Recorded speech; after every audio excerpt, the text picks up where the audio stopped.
What if I told you that over 1,000 years ago, one empire had a weapon that could burn on water? Not a myth, not fantasy, but a real weapon, used in real battles that terrified entire fleets. Historians still debate how it worked. The formula was never written down. And when the empire that created it finally fell, the secret disappeared forever. This was Greek fire. And what you're about to hear is one of the greatest military mysteries in history. But first, imagine this. Chapter 1. The night the sea caught fire. It is the 7th century. The Byzantine Empire is under attack. Arab fleets are approaching Constantinople, the most important city in the world at the time. The defenders are outnumbered, the enemy controls the sea, and if the city falls, Europe may never be the same again. Then suddenly, something happens. Flames explode from the walls, ships begin to burn, but not like normal fire. This fire spreads across the surface of the water. Sailors try to escape, they jump into the sea, and the sea itself is burning. Sources from the time describe it as something almost supernatural. Some believed it was divine intervention. Others thought it was a forbidden chemical weapon far ahead of its time. But what exactly was it? And more importantly, who created it? Because the answer is not as simple as you might think. And the truth begins with a man whose name appears only briefly in history, yet may have changed the fate of an entire empire. Chapter 2. Who invented Greek fire? Most historians believe Greek fire was invented around the year 672 AD. And one name appears again and again in the sources: Kallinikos. According to Byzantine records, he was an engineer or chemist who fled from a city called Heliopolis when Arab forces invaded the region. He arrived in Constantinople, bringing knowledge that would soon become one of the empire's greatest weapons. But here's the important part. We don't actually have the original formula. We don't even have a detailed technical description. Everything we know comes from later chronicles, written decades or even centuries after the events. So historians don't say, "We know for sure." Instead they say, "Sources suggest," "Evidence indicates," "Historians believe." Still, one thing is almost certain. Greek fire was not just a burning liquid. It was a complete weapon system. It required special ships, special metal tubes, and trained operators who knew exactly how to use it, which leads to the real mystery. How did it actually work? Because what the Byzantines created was far more advanced than simple fire. And once you understand how it may have worked, the fear it caused suddenly makes perfect sense. Chapter 3. How did it work? Historians generally agree on a few key things. First, Greek fire was probably petroleum-based. Natural oil sources existed in the Middle East, and ancient civilizations already knew that oil could burn very easily. Second, it was likely mixed with other substances to make it more destructive. Some researchers suggest quicklime, others suggest sulfur. Some believe resin or pine pitch was added to make the fire stick to surfaces. And that is the key idea.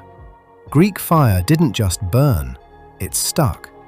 Wooden ships couldn't escape it. Water didn't extinguish it. In some cases, water may even have made it worse. And then there was the delivery system. Byzantine ships were equipped with bronze tubes mounted at the front. Inside the ships, the mixture was heated and pressurized. Then it was released as a stream of burning liquid. Imagine seeing that in the 7th century.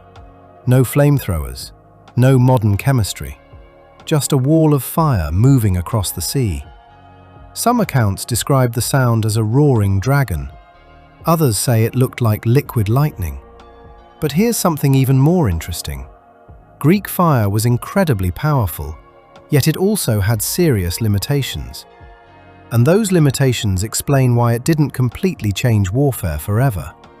Because this weapon was almost unbeatable at sea, but far less effective on land. Chapter 4. How it was used in war. Greek fire was mainly used in naval battles. The Byzantine navy would wait until enemy ships came close. Then suddenly, the tubes would ignite. One of the most famous examples is the defense of Constantinople during the Arab sieges in the 7th and 8th centuries. Sources suggest that Greek fire played a crucial role in saving the city. And if Constantinople had fallen at that time, history could have taken a completely different direction. Trade routes might have changed. The spread of religions might have changed. Even the future of Europe might have looked very different. But the Byzantines were extremely careful with this weapon. The formula was a state secret. Only specially trained crews were allowed to use it. Even high-ranking officials often didn't know how it worked. Which tells us something important. The empire understood just how powerful this weapon was. But no weapon is perfect. And the same secrecy that made Greek fire so powerful also made it incredibly fragile. Because when the empire began to weaken, the secret began to disappear with it. Chapter 5. Why the secret was lost. Over time, the Byzantine Empire slowly declined. Territories were lost, cities fell, knowledge disappeared, and Greek fire was never written down in a clear scientific way. It was passed from one generation of specialists to the next. That meant if those specialists died, the knowledge could vanish forever. Some historians believe a simpler version of the weapon survived for a while, but the original formula, the one that terrified entire fleets, was probably lost by the late Middle Ages. What makes this story even more fascinating is that many later civilizations tried to recreate it, but none of them succeeded in making something quite the same. Which raises a final question. Was Greek fire truly advanced chemistry? Or was it a brilliant combination of simple ingredients used in a very clever way? And the answer might say more about the Byzantine Empire than about the weapon itself. Because in the end, Greek fire was not just a weapon. It was a symbol of something much bigger. Conclusion. Greek fire didn't conquer the world, it didn't last forever, and we still don't know its exact formula. But for centuries, it protected one of the most important cities in human history.